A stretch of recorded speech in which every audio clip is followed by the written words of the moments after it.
Daily bread Bible facts. సింధూర వనములో అబ్రహాము దగ్గరకు వచ్చిన ముగ్గురు మనుషులు ఎవరు? అబ్రహాముతో మాట్లాడింది యేసుక్రీస్తేనా? శారా గుడారములో అసలెందుకు నవ్వింది అనే విషయాలు ఈ వీడియో ద్వారా పూర్తిగా తెలుసుకుందాం. ఆకాశ మహాకాశములు దాటుకుని ముగ్గురు పరలోకపు వాసులు భూమి మీదకి వచ్చారు. ఇది ఒక మహా అద్భుతమైన కార్యం. ఈ మహా అదృష్టము కేవలం అబ్రహాముకు మాత్రమే దక్కింది.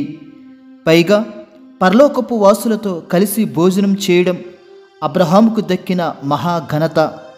ఆ ముగ్గురు పరలోకపు వాసులెవరో ఇప్పుడు తెలుసుకుందాం. ఆదికాండము 18వ అధ్యాయము 1వ వచనం. మరియు మమ్రే దగ్గరనున్న సింధూర వనములో అబ్రహాము ఎండవేళ గుడారపు ద్వారమందు కూర్చుని ఉన్నప్పుడు యెహోవా అతనికి కనబడెను. మమ్రే దగ్గర ఉన్న సింధూర వనం అనేది అబ్రహాము జీవితంలో ఒక ముఖ్యమైన ప్రదేశం. ఎందుకంటే అబ్రహాము ఐగుప్తు దేశం నుండి మొదటిగా వాగ్దానం చేయబడిన కనాను దేశం వచ్చినప్పుడు ఈ సింధూర వనం దగ్గరే బలిపీఠం కట్టి అక్కడ కొంతకాలం జీవించాడు. ఈ సింధూర వనం హెబ్రోనులో మమ్రే దగ్గర ఉన్నది. అలాగే అబ్రహాము ఈ మమ్రేలోనే ఒక పొలం మరియు ఒక గుహ కొన్నాడు. అలాగే అబ్రహాము కొన్న గుహలోనే శారాను పాతిపెట్టాడు. అలాగే అబ్రహాము కూడా ఈ గుహ దగ్గరే పాతిపెట్టబడ్డాడు. అలాగే ఈ మమ్రే పొలం దగ్గరే ఇస్సాకు, రెబ్కా, లేయా, ఏసేపు తదితరులు పాతిపెట్టబడ్డారు. కావున అబ్రహాము జీవితంలో మమ్రే దగ్గర ఉన్న సింధూర వనం అనేది ఒక ముఖ్యమైన ప్రదేశం. ఈ సింధూర వనం దగ్గర ఎండవేళ అబ్రహాము గుడారపు ద్వారం దగ్గర కూర్చున్నాడు. ఆ సమయంలోనే ఏం జరిగిందంటే 2-3 వచనములు చదువుకుందాం. అతడు కన్నులెత్తి చూచినప్పుడు ముగ్గురు మనుషులు అతని ఎదుట నిలవబడి ఉండరి. అతడు వారిని చూచి గుడారపు వాకిటి నుండి వారిని ఎదుర్కొంటకు పరిగెత్తి నేల మట్టుకు వంగి, ప్రభువా, నీ కటాక్షము నా మీద నున్న ఎడల ఇప్పుడు నీ దాసుని దాటిపోవద్దు. ఈ లేఖనం ప్రకారం అబ్రహాము కన్నులెత్తి చూచినప్పుడు దూరంలో ముగ్గురు మనుషులు ఎదురుగా కనిపించారు. ఈ ముగ్గురు మనుషులు పరలోకపు వాసులు, అంటే పరలోకం నుండి భూమి మీదకి వచ్చారు. వచ్చిన ముగ్గురు కూడా పురుషులే, మానవ రూపంలో భూమి మీదకి వచ్చారు. ఈ ముగ్గురిలో ఒకరు యేసుక్రీస్తు, మరో 2 దేవదూతలు. ఈ ముగ్గురిలో ఒకరు యేసుక్రీస్తు అని ఎందుకు అంటున్నానంటే అబ్రహాము పరిగెత్తుకుని వెళ్ళి నేల మట్టుకు వంగి ప్రభువా అని సంబోధించాడు. నేలను పడి నమస్కరించే సంస్కృతి అనేది అది రాజులకు, దేవుళ్లకు మాత్రమే కేటాయించబడిన భంగిమ. దీనిని అబ్రహాము పాటించి ప్రభువా అని అన్నాడు. ఆ ప్రభువు యేసుక్రీస్తు మాత్రమే. 1 కొరింథీయులు 8వ అధ్యాయము 6వ వచనం. మరియు మనకు ప్రభువు ఒక్కడే, ఆయన యేసుక్రీస్తు. ఆయన ద్వారా సమస్తమును కలిగెను, మనము ఆయన ద్వారా కలిగిన వారము. యేసుక్రీస్తే మనలను సృష్టించాడు. సమస్తం యేసుక్రీస్తు వల్లే కలిగినవి. కావున మనకు ఒక్కడే ప్రభువు, ఆ ప్రభువు యేసుక్రీస్తు. అందుకే అబ్రహాము కూడా యేసుక్రీస్తును ప్రభువా అని సంబోధించాడు. అయితే ఆదికాండం 18వ అధ్యాయం 1వ వచనంలో అబ్రహాముకు యెహోవా కనబడెను అని వ్రాయబడింది. 13వ వచనంలో అబ్రహాముతో యెహోవా మాట్లాడెను అని వ్రాయబడింది. దీని ప్రకారం అబ్రహాము దగ్గరకు వచ్చింది యెహోవానా, యేసుక్రీస్తునా? దీనికి జవాబు ఏమిటంటే అబ్రహాము దగ్గరికి వచ్చిన యెహోవాయే యేసుక్రీస్తు. ఇందులో ఎటువంటి సందేహం లేదు.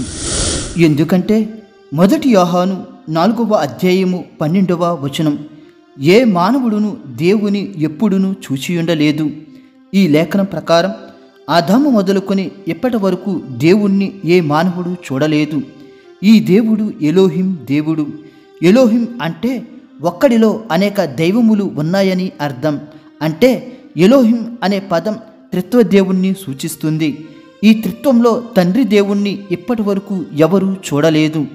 1 తిమోతి 6వ అధ్యాయము 16వ వచనం, సమీపింపరాని తేజస్సులో ఆయన మాత్రమే వసించుచు అమరత్వము గలవాడై ఉన్నాడు. మనుషులలో ఆయనను చూడలేదు, ఎవడును చూడనేరడు. ఈ లేఖనం ప్రకారం ఎలోహిం దేవుడు వెలుగు రూపంలో ఉన్నాడు. ఆ వెలుగు దేవుణ్ణి ఇప్పటి వరకు ఎవరూ చూడలేదు. ఆ వెలుగు దేవుడు దగ్గరకు ఏ మానవుడు కూడా సమీపించలేడు. కావున ఇప్పటి వరకు తండ్రి అయిన దేవుణ్ణి ఎవరూ చూడలేదు. కానీ త్రిత్వంలో కుమారుని ప్రత్యక్షత కలిగిన యేసుక్రీస్తును మాత్రం మానవులు చూశారు. యోహాను సువార్త 1వ అధ్యాయము 18వ వచనం. ఎవడును ఎప్పుడైనను దేవుని చూడలేదు, తండ్రి రొమ్ముననున్న అద్వితీయ కుమారుడే ఆయనను బయలుపరిచెను. ఈ లేఖనం ప్రకారం చూసినా తండ్రి అయిన దేవుణ్ణి ఇప్పటి వరకు ఎవరూ చూడలేదు. కానీ తండ్రి రొమ్మున ఆనుకుని ఉన్నది కేవలం యేసుక్రీస్తు మాత్రమే. ఆ తండ్రి రొమ్ము నుండి కుమారుణ్ణి భూమి మీదకి దేవుడు వివిధ రూపాల్లో పంపాడు. అందుకే యేసుక్రీస్తు పాత నిబంధన కాలంలో పలు సందర్భాలలో మానవ రూపాలలో కనిపించడం జరిగింది. ఉదాహరణకు మెల్కీసెదెకు రూపంలో, మరియు యెహోవా దూత రూపంలో, మరియు మేఘస్తంభ రూపంలో, మరియు యోబుతో మాట్లాడడానికి సుడిగాలి రూపంలో, మరియు యాకోబుతో ఒక రాత్రంతా పోట్లాడినప్పుడు ఒక మానవ రూపంలో, అలాగే షద్రకు మెషకు అబేద్నెగోలు అగ్నిగుండంలో ఉన్నప్పుడు ఒక మనుషుని రూపంలో, అలాగే సింధూర వనంలో అబ్రహాము దగ్గర మానవ రూపంలో యేసుక్రీస్తు వచ్చాడు. ఈ విధంగా యేసుక్రీస్తు పాత నిబంధన భక్తులకు కనిపించడం జరిగింది. అలాగని తండ్రి దేవుణ్ణి ఇప్పటి వరకు ఎవరూ చూడలేదు. కావున సింధూర వనంలో అబ్రహాము దగ్గరకు వచ్చింది, అతనితో మాట్లాడింది కేవలం యేసుక్రీస్తు మాత్రమే. అయితే అబ్రహాము ముగ్గురులో ఒకరు యేసుక్రీస్తుని ఎలా కనిపెట్టగలిగాడు? అందుకే కదా పరిగెత్తుకుని వెళ్ళి సాష్టాంగ నమస్కారం చేశాడు.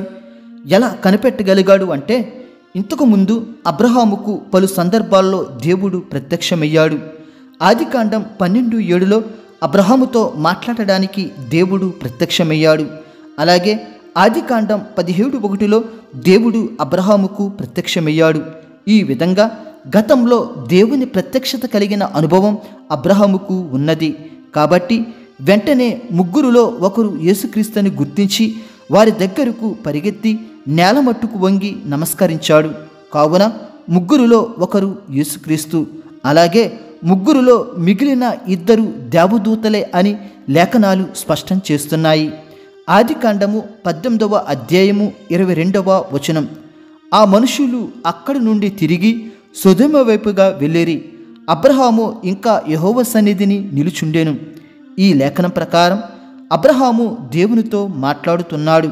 ఇంకా మిగిలిన ఇద్దరు మనుషులు సొదొమ పట్టణానికి వెళ్ళారు. ఆ ఇద్దరు మనుషులు ఎవరంటే దేవదూతలు. ఆదికాండము 19వ అధ్యాయము 1వ వచనం. ఆ సాయంకాలమందు ఆ ఇద్దరు దేవదూతలు సొదొమ చేరినప్పటికీ లోతు సొదొమ గవ్వని యొద్ద కూర్చుండి ఉండెను.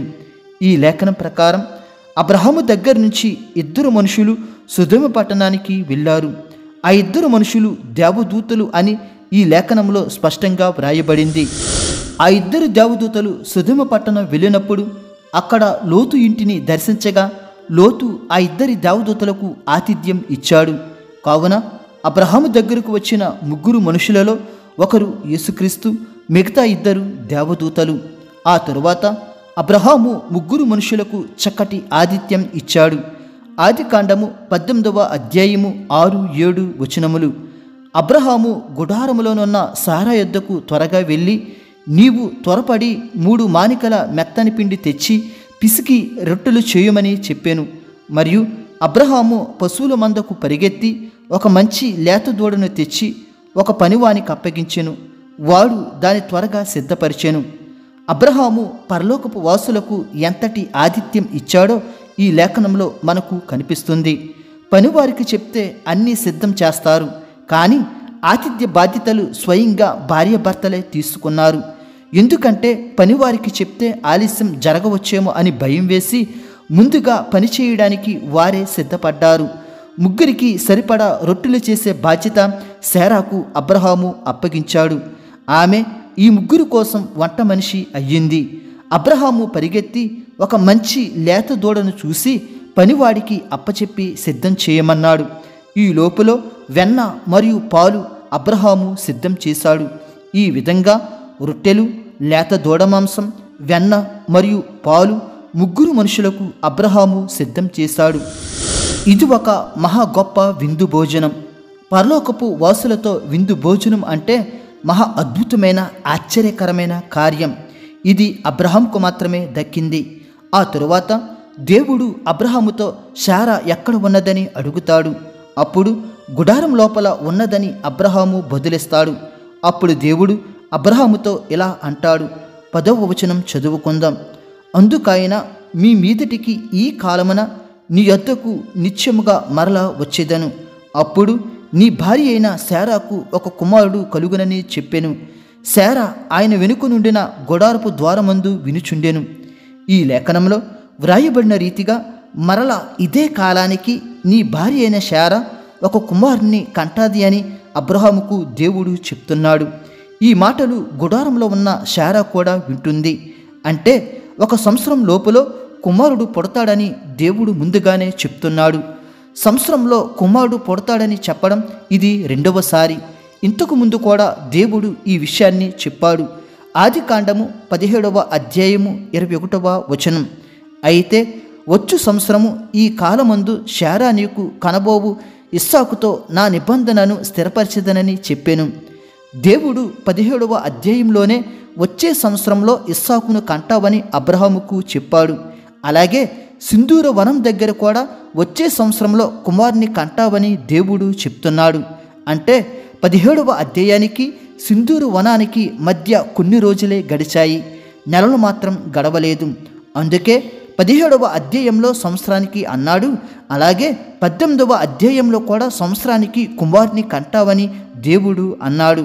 కానీ ఈ మాటలు గుడారంలో నుండి శారా విని నవ్వుకుంది. కానీ ఆ నవ్వుకు కూడా అర్థం ఉన్నది. ఎందుకంటే 11వ వచనంలో శారాకు స్త్రీ ధర్మము నిలిచిపోయింది అని వ్రాయబడింది. అంటే ఆమెకు ఋతుస్రావం ఆగిపోయింది. ఋతుస్రావం ఆగిపోయినప్పుడు పిల్లల్ని కనడం అసాధ్యం. పైగా అబ్రహాముకు 100 సంవత్సరములు, శారాకు 90 సంవత్సరములు దొరబడ్డాయి. ఇద్దరు వృద్ధాప్య దశకు వచ్చారు. అందుకే దేవుని వాగ్దానం నమ్మడం కష్టంగా అనిపించి శారా నవ్వుకుంది. అయినా శారా తనలో తాను నవ్వుకున్నా గాని దేవుడు ఆ నవ్వును విన్నాడు. ఎందుకంటే దేవునికి దాగి ఉన్నది ఏదీ లేదు. దేవుడు వాగ్దానం ఇచ్చినప్పుడు శారా నవ్విందని దేవుడు కోపపడలేదు. పైగా వాగ్దానాన్ని వెనక్కి తీసుకోలేదు. ఎందుకంటే 2వ తిమోతి 2వ అధ్యాయము 13వ వచనం, మనము నమ్మదగిన వారమేనను ఆయన నమ్మదగిన వాడుగా ఉండును. ఆయన తన స్వభావమునకు విరోధముగా ఏదియూ చేయలేడు. ఈ లేఖనం ప్రకారం మనం నమ్మకపోయినా గాని ఆయన నమ్మదగిన వాడు. శారా దేవుని వాగ్దానాన్ని నమ్మలేదు. అయినా కానీ ఆ వాగ్దానాన్ని దేవుడు వెనక్కి తీసుకోలేదు. దేవుడు వాగ్దానం ఇచ్చాడంటే ఖచ్చితంగా నెరవేరుస్తాడు. ఎందుకంటే ఇచ్చిన మాట నెరవేర్చుకోవడం దేవుని స్వభావం. తన స్వభావానికి విరోధంగా దేవుడు ఏదీ చేయడు. కావున శారా దేవుని వాగ్దానాన్ని కష్టతరంగా ఊహించుకుని నవ్వినా గాని దేవుడు ఆ వాగ్దానాన్ని నెరవేర్చి ఇస్సాకును సంవత్సరం లోపల అనుగ్రహించాడు. దేవునికి అసాధ్యమైనది ఏదీ లేదు. ఈ వీడియో మీకు ఆశీర్వాదకరంగా ఉన్నట్లయితే లైక్ చేసి సబ్స్క్రైబ్ చేసుకోవడం మర్చిపోవద్దు. దేవుడు మిమ్ములను మీ కుటుంబములను దీవించునుగాక. ఆమేన్.